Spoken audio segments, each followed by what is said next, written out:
Hello everyone, कैसे हो आप लोग। आई होप आप लोग सब सही होंगे और आपकी तैयारी भी बहुत अच्छी चल रही होगी। तो आज आप सभी के लिए मैं एक ऐसी वीडियो लेकर आया हूँ जिसमें मैं आपको बताऊंगा कि उत्तराखंड लोक सेवा आयोग ने बहुत अच्छी वैकेंसी निकाली है। यहाँ पे कौन कौन से डिपार्टमेंट हैं और कौन कौन सी ब्रांच या कौन कौन सी जो जिनकी योग्यता क्या है और वो किस टाइप से इस फॉर्म को भर सकते हैं और लास्ट डेट कब है इसकी और इसका सिलेबस क्या होगा, मैं इस चीज़ में आप सभी को इस वीडियो में बताऊँगा। तो सबसे पहले बात करें कि यहाँ पे जो वैकेंसी आई है वो आई है यहाँ पे प्रवक्ता लेक्चरर पॉलिटेक्निक, राजकीय पॉलिटेक्निक एवं सहायक शोध अधिकारी लोक निर्माण विभाग समूहों के अंतर्गत ये पोस्ट आई है। यहाँ पे मतलब राजकीय पॉलिटेक्निक में जो भी अध्यापक बनते हैं उनके लिए और सहायक शोध अधिकारी लोक निर्माण विभाग में इस वैकेंसी के इसके लिए वैकेंसी आई है यहाँ पे। तो देखिए ये फॉर्म फिल करने की जो विज्ञापन प्रकाशन तिथि थी इसमें 23 जुलाई 2024। यहाँ पे देखिए, यहाँ से 23 जुलाई से यहाँ पे हम लोग फॉर्म भर सकते थे। तो आप लोगों ने अभी तक बहुत सारे लोगों ने फॉर्म भर दिया होगा। देखिए एप्लीकेशन फॉर्म 12 अगस्त 2024 तक ही भर सकते हैं, इसलिए जिसने भी अभी तक फॉर्म फिल नहीं किया है आप लोग फॉर्म फिल कर लीजिएगा। यहाँ पे है 12 अगस्त 2024 तक यहाँ पे फॉर्म फिल करने की लास्ट डेट है। यहाँ पे आप लोग फीस सबमिट भी आपको 12 अगस्त तक करनी है, 12 अगस्त 2024 तक। और यदि आपसे कुछ गड़बड़ हो जाए फॉर्म फिल करते समय तो आप इसको संशोधन की तिथि आएगी इसकी 18 अगस्त से 27 अगस्त के बीच यहाँ पे संशोधन कर सकते हैं। ये तिथि दे रखी है यहाँ पे आयोग ने। अब बात करें ये किस टाइप की वैकेंसी है। इसमें जो है ये इतना इम्पोर्टेंट है नहीं, मैं यहाँ पे सीधा आपको बता देता हूँ कि कौन-कौन से डिपार्टमेंट में या कौन-कौन से ब्रांच है और कौन-कौन से पद हैं, किस टाइप से हैं। ये देखिए, बात करूँ तो यहाँ पे जो भी पद हैं वो है 526 वैकेंसी आई हुई है पॉलिटेक्निक लेक्चरर की, 526 यहाँ पे। बात करूँ, पहले पद नाम है यहाँ पे प्रवक्ता लेक्चरर मैकेनिकल इंजीनियरिंग में। मैकेनिकल इंजीनियरिंग में यहाँ पे पदों की संख्या है 55 वैकेंसी मैकेनिकल इंजीनियरिंग में है। देखिए यहाँ पे वेतनमान कितना होगा, देखिए 15,600 रुपये से रुपये और 39,100 रुपये ग्रेड पे हो गए। यहाँ पे ग्रेड पे की बात करें 5400 ग्रेड पे यहाँ पे आपको मिलेगा। तो आपकी सैलरी लगभग बन जाएगी 56,000 से 1,77,000 के बीच यहाँ पे आपकी सैलरी रहेगी। शुरू में आपकी 56,000 तक की सैलरी रहेगी। लेवल 10 के अंतर्गत आता है ये। तो देखिए यहाँ पे मैकेनिकल इंजीनियरिंग की वैकेंसी है 55। देखिए यहाँ पे आपकी योग्यता क्या होनी चाहिए। आपने यदि मैकेनिकल इंजीनियरिंग से आपने बीटेक किया है, देखिए यहाँ पे लिखा है भारत में विधि द्वारा स्थापित किसी भी मान्यता प्राप्त विश्वविद्यालय इंजीनियरिंग संस्थान से मैकेनिकल इंजीनियरिंग में, मैकेनिकल और रोबोटिक में, ऑटोमेशन इंजीनियरिंग में, मैकेनिकल इंजीनियरिंग में, इंडस्ट्रियल और उत्पादन इंजीनियरिंग में, मैकेनिकल इंजीनियरिंग में, उत्पादन engineering, automation engineering, mechanical engineering, repair and maintenance, tool engineering में और प्रथम श्रेणी के साथ बीई, यदि आपको बीई, बीटेक और बीएस अथवा समकक्ष उपाधि है आपके पास तो आप ये फॉर्म फिल कर सकते हैं। मतलब मैकेनिकल इंजीनियरिंग और ये जो मैंने बताया ये इससे आपने इंजीनियरिंग की हुई है, बीटेक किया है या बीई किया है या बीएस अथवा समकक्ष कोई भी आपने आपके पास कोई भी डिग्री है, ग्रेजुएशन किया है, तो आप ये फॉर्म फिल कर सकते हैं यहाँ पे। मैं आपको बता दूँ, दूसरा यहाँ पे आपको हिंदी का ज्ञान तो सभी को होता ही है। ऐसे अभ्यर्थी को वरीयता दी जाएगी जो निम्नलिखित आहर्त धारण करता है। मतलब इंटरव्यू के दौरान या कहीं ऐसा होता है कि किसी के नंबर सेम आ जाए तो यहाँ पे वरीयता किसको दी जाएगी।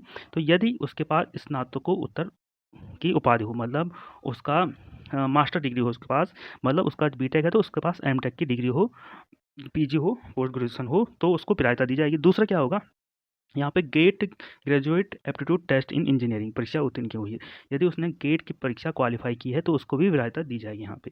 और तीसरा यहाँ पे 1 वर्ष का औद्योगिक अथवा शैक्षिक अनुभव, यदि औद्योगिक यहाँ पे इंडस्ट्रियल एक्सपीरियंस है किसी के पास या शैक्षिक अनुभव है यहाँ पे टीचिंग में किसी का 1 वर्ष से ज़्यादा का यहाँ पे एक्सपीरियंस है तो उसको वरीयता दी जाएगी यहाँ पे।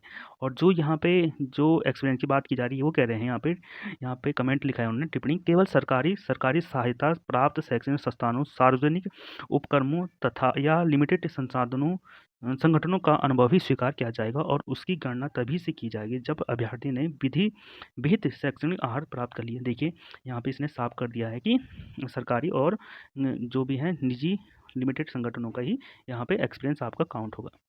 इसके बाद देखिए यहाँ पे अधिमान्य अर्हता में यहाँ पे क्या-क्या है इस पोस्ट के लिए। मतलब यदि आपके नंबर सेम होते हैं तो पहले क्वालिफिकेशन किसी बीई बीटेक होना चाहिए, मैकेनिकल इंजीनियरिंग और जो मैंने बताया इंजीनियरिंग के अंतर्गत जो भी है उनसे आपका BE बीटेक और BS होना चाहिए और उसके समकक्ष कोई और उपाधि है आपके पास तो वो होना चाहिए। ये तो चाहिए आपको। यदि आपके पास एक्स्ट्रा क्या-क्या है तो उसकी बात करें। यदि आपको वरीयता दी जाएगी यहाँ पे अधिमान्य अर्हता प्रादेशिक सेना में 2 वर्ष की न्यूनतम अवधि तक सेवा की हो तो उसको देखिए यहाँ पे वरीयता के क्रम में लिया जाएगा। वरीयता से समान होने पर यदि देखिए वरीयता के भी समान होने पर यदि वरीयता के भी समान होने पर तो इनको प्राथमिकता दी जाएगी पोस्ट में। देखिए यदि आपने 2 वर्ष की न्यूनतम अवधि तक सेना में काम किया हो या आपके पास एनसीसी का बी अथवा सी प्रमाण पत्र हो तो आपको वरीयता दी जाएगी। आयु सीमा है यहाँ पे। आयु सीमा आपकी एज 21 से 21 से 42 होनी चाहिए। 21 से 42 साल के बीच आपकी एज होनी चाहिए। अब इसमें देखिए यहाँ पे क्षैतिज आरक्षण और वर्टिकल आरक्षण किस टाइप से हैं। लंबवत आरक्षण देखिए यहाँ पे बात करूँ मैं, ये देखिए यहाँ पे जनरल की यहाँ पे है। देखिए टोटल वैकेंसी तो यहाँ पे थी 55 वैकेंसी थी टोटल। अब उसमें से किस किस की वैकेंसी कितनी कितनी है तो यहाँ पे अनारक्षित जनरल की वैकेंसी है 28 यहाँ पे। उसमें से उत्तराखंड महिला की वैकेंसी आएगी 8 वैकेंसी।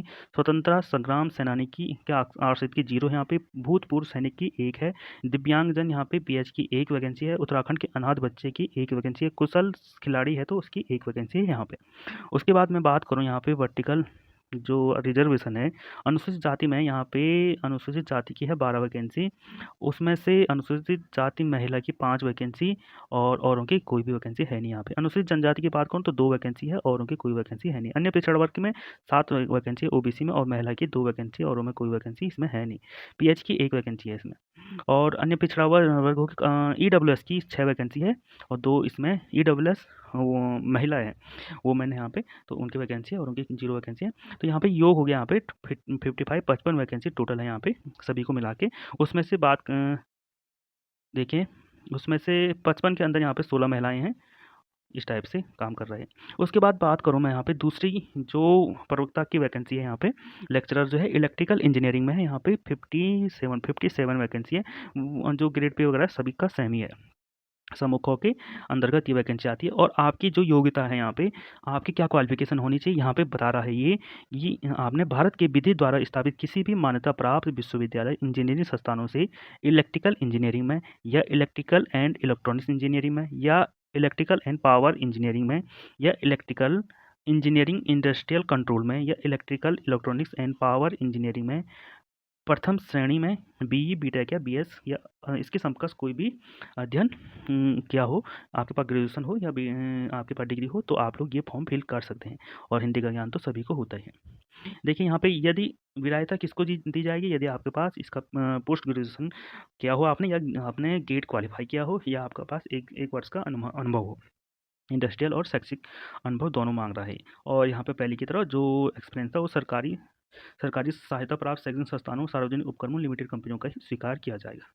देखिए अधिमान्य अर्हता थी यहाँ पे यदि आपने 2 वर्ष की सेना में काम किया हो या आपके पास NCC का B और C प्रमाण पत्र हो तो ये अधिमान्य अर्हता है यहाँ पे। इसमें साफ लिखा है कि शैक्षिक अर्हता की उपरांत वरीयता को उसके क्रमानुसार संज्ञान में लिया जाएगा एवं वरीयता के लिए समान होने पर यदि वरीयता में भी समान है होने पर ऐसे अभ्यर्थियों को क्रमानुसार सीधी भर्ती के मामले में अधिमान दिया जाएगा जिसमें यदि उसने 2 वर्ष का सेना में काम किया हो NCC का B और C प्रमाण पत्र हो। आयु सीमा यहाँ पे भी 21 से 42 वर्ष है। इसमें देखिए इसमें भी देख सकते हैं यहाँ पे जनरल की 34 वैकेंसी है उसमें से 10 महिला है और 1 अनाथ है और कुशल खिलाड़ी का 1 है। अनुसूचित जाति में यहाँ पे 8 वैकेंसी है और अनुसूचित जाति में 3 वैकेंसी वुमेन की है। अनुसूचित जनजाति में 3 कुल टोटल वैकेंसी उसमें से 1 यहाँ पे 1 वैकेंसी उत्तराखंड महिला की है।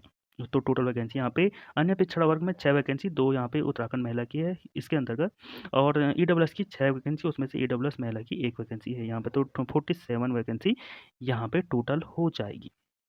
उसके बाद बात करूँ मैं यहाँ पे सिविल इंजीनियरिंग में। सिविल इंजीनियरिंग प्रवक्ता की वैकेंसी कितनी है लेक्चरर सिविल इंजीनियरिंग में 103 वैकेंसी यहाँ पे है। 103 वैकेंसी सेम ग्रेड पे वगैरह है यहाँ पे। उसके बाद ये अधिमान्य शैक्षिक अर्हता कितनी होनी चाहिए आपके पास क्वालिफिकेशन कितनी होनी चाहिए आपके एजुकेशन क्वालिफिकेशन तो ये कह रहा है यहाँ पे विश्वविद्यालय द्वारा इंजीनियरिंग संस्थान से civil engineering civil and environment engineering, civil and rural engineering, civil and water management engineering, civil and planning, civil and infrastructure engineering, civil engineering environment and population control में, और civil technology, building and construction technology में प्रथम श्रेणी में यहाँ पे 60% आपकी percentage होनी चाहिए। आपने यदि बी किया हो या बीटेक किया हो, बीएस अथवा इसकी समकक्ष कोई भी उपाधि आपके पास हो, तो आप ये फॉर्म फिल कर सकते हैं। देखिए यहाँ पे हिंदी का ज्ञान आपको होना चाहिए, दूसरा ये है। और अधिमान्य अर्हता सेम है यहाँ पे, यदि आपके पास एमटेक है या स्नातक या पीजी किया हो आपने इसी सब्जेक्ट में, इन सब्जेक्ट की मास्टर डिग्री हो, या आपके पास गेट क्वालिफाई किया हो, यदि आपके पास औद्योगिक इंडस्ट्रियल एक्सपीरियंस हो आपको 1 साल का, या शैक्षिक अनुभव हो आपका 1 साल का, उससे ज़्यादा हो तो आपको यहाँ पे विधायिता दी जाएगी। और अधिमान्य अर्हता में यही है कि 2 वर्ष का आपका न्यूनतम सीमा में आपने काम किया हो, या आपके पास एनसीसी का बी या सी प्रमाण पत्र हो। आयु सीमा यहाँ पे 21 से, देखिए यहाँ पे आयु सीमा है 21 टू 42, 21 टू 42 यहाँ पे 21 से 42 साल सबके लिए सेम ही यहाँ पे एज है। उसके बाद मैं बात करूँ यहाँ पे सिविल इंजीनियरिंग में, तो 49 वैकेंसी यहाँ पे अनारक्षित है, उसमें 15 यहाँ पे वैकेंसी है महिला की, उत्तराखंड महिला की, और 1 वैकेंसी पीएच की है, उत्तराखंड अनाथ की 2 है, और जिसे बोलते हैं कुशल खिलाड़ी की 1 है वैकेंसी यहाँ पे। अनुसूचित जाति में यहाँ पे है 24 वैकेंसी, और अनुसूचित जाति महिला की यहाँ पे 7 वैकेंसी है। इस टाइप से अनुसूचित जनजाति में यहाँ पे 4 वैकेंसी है, और महिला की 1 वैकेंसी है। अन्य पिछड़ा ओबीसी में यहाँ पे 17 वैकेंसी है, और उत्तराखंड महिला की 5 वैकेंसी है ओबीसी में, और ईडब्ल्यूएस की यहाँ पे 9 वैकेंसी है, और 3 वैकेंसी ईडब्ल्यूएस महिला की है। टोटल यहाँ पे 103 वैकेंसी है। यहाँ पे चौथा कौन सी ब्रांच के लिए है, यहाँ पे प्रवक्ता इलेक्ट्रॉनिक्स इंजीनियरिंग, इलेक्ट्रॉनिक्स एंड संचार अभियंत्रण में यहाँ पे 29 वैकेंसी यहाँ पे। ग्रेड पे वगैरह 5400 ग्रेड पे है। आपकी सैलरी यहाँ पे 56,100 से यहाँ पे आपकी 1,77,500 रुपये तक हो सकती है, और लेवल 10 की यहाँ पे वैकेंसी है। ग्रुप बी में आता है ये इस टाइप से। और आपकी शैक्षिक अर्हता क्या होनी चाहिए, इलेक्ट्रॉनिक्स इंजीनियरिंग है, इलेक्ट्रॉनिक्स एंड संचार अभियंत्रण में। तो यहाँ पे कह रहा है आपके पास, यदि आपके पास इंजीनियरिंग संस्थान से इलेक्ट्रॉनिक्स इंजीनियरिंग, इलेक्ट्रॉनिक्स एंड संचार इंजीनियरिंग, इलेक्ट्रॉनिक्स एंड दूर संचार इंजीनियरिंग, एडवांस इलेक्ट्रॉनिक्स ऑन संचार इंजीनियरिंग में, electronics and science and टेलीमेट्रिक engineering में, इलेक्ट्रॉनिक्स संचार एंड इंस्ट्रूमेंटल इंजीनियरिंग में, इलेक्ट्रॉनिक्स डिजाइन टेक्नोलॉजी में, इलेक्ट्रॉनिक्स सिस्टम इंजीनियरिंग में, इलेक्ट्रॉनिक टेक्नोलॉजी में, इलेक्ट्रॉनिक्स एंड कंट्रोल सिस्टम में, इलेक्ट्रॉनिक्स पावर इंजीनियरिंग में, दूर संचार इंजीनियरिंग में आपकी प्रथम श्रेणी से आपने किया है, तो आपने बीटेक किया है, तो आप लोग ये फॉर्म फिल कर सकते हैं। देखिए यहाँ पे हिंदी का ज्ञान तो आपको हो गई। तो यहाँ पे है, यदि आपके पास एमटेक है या आपने पीजी किया है यहाँ पे, तो आपको विरासत दी जाएगी आगे। यदि आपके पास गेट है, आपके पास गेट के यदि आपके पास गेट है, गेट क्वालिफाई किया है आपने, तो आपको विरासत दी जाएगी। और यदि आपके पास 1 वर्ष का औद्योगिक या शैक्षिक अनुभव है, तो आपको विरासत दी जाएगी। अधिमान्य अर्हता में है यहाँ पे, यदि आपने सेना में 2 वर्ष की न्यूनतम सेवा की है, या आपके पास बी और सी प्रमाण पत्र है, तो अधिमान्य अर्हता ये है यहाँ पे। उसके बाद बात करूँ मैं यहाँ पे एज की, वही है 21 से 42 साल यहाँ पे एज है। बात करूँ यहाँ पे 3 वैकेंसी यहाँ पे मैं बताऊँ, जनरल की वैकेंसी 17, उसमें से 5 उत्तराखंड महिला की है, और अनुसूचित जाति में 5 वैकेंसी, 1 उत्तराखंड महिला अनुसूचित जाति की होगी, और 1 वैकेंसी यहाँ पे अनुसूचित जनजाति की है, और 1 वैकेंसी उत्तराखंड महिला की है।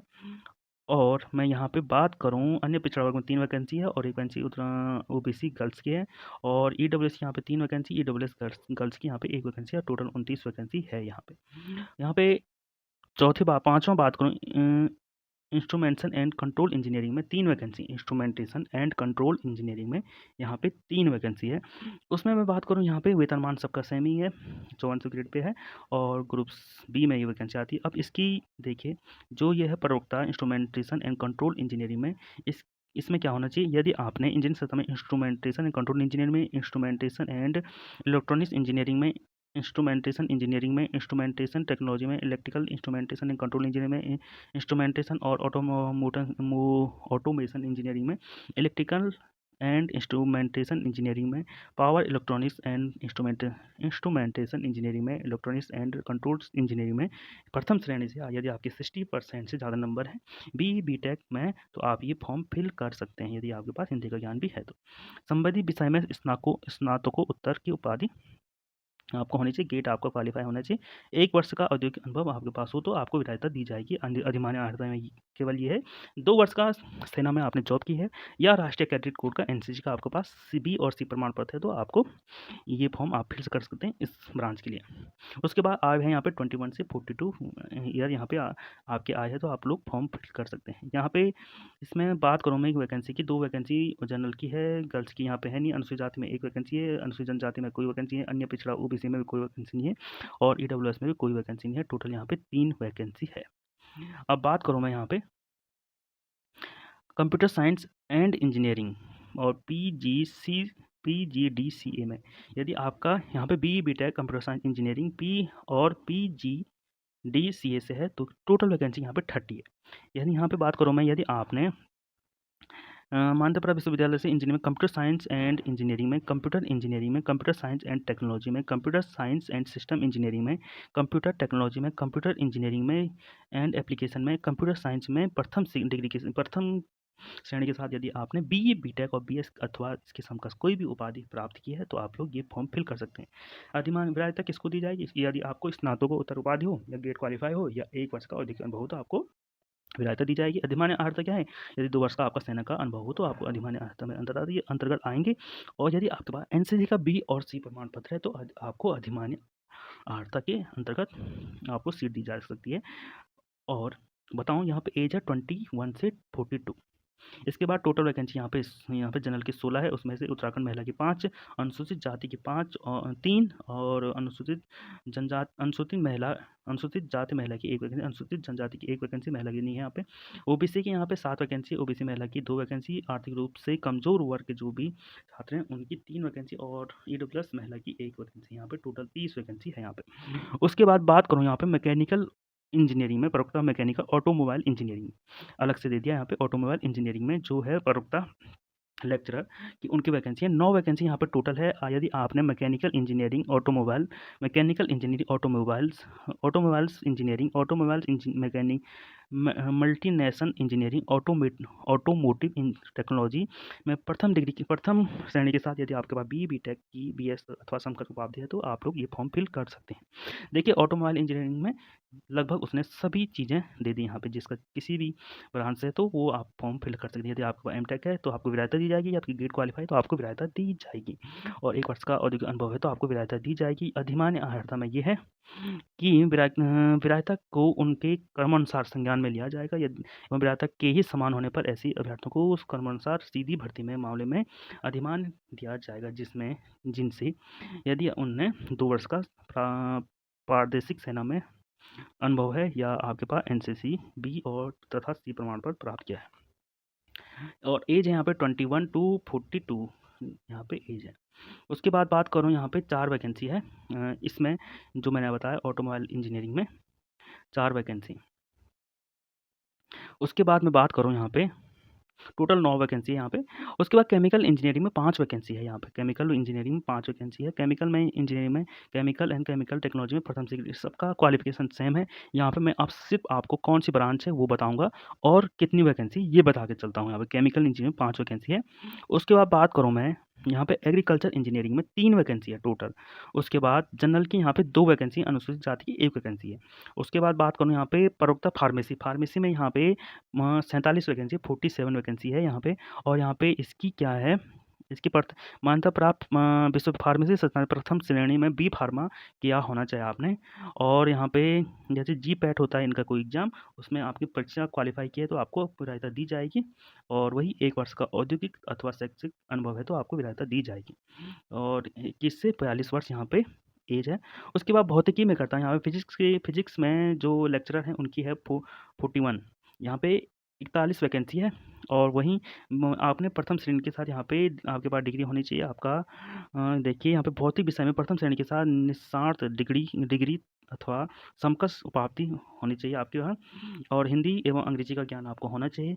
और संबंधित विषय में डॉक्टरेट उपाधि है तो आपको विरायता दी जाएगी, और यदि आपके पास नेट क्वालिफाई है आपका तो आपको विरायता दी जाएगी, यदि कंप्यूटर संबंधी ज्ञान है आपको विरायता दी जाएगी। उसके बाद यहाँ पे अधिमान्य अर्हता सेम है और 21 से 42 साल एज है। यहाँ पे 20 जनरल की वैकेंसी है, उसमें 6 महिला की है, और यहाँ पे अनुसूचित जाति की वैकेंसी 8 है, अनुसूचित जनजाति की 2 है, अन्य पिछड़ा वर्ग की 7 है, और आर्थिक रूप से कमजोर वर्ग की 4 वैकेंसी है यहाँ पे।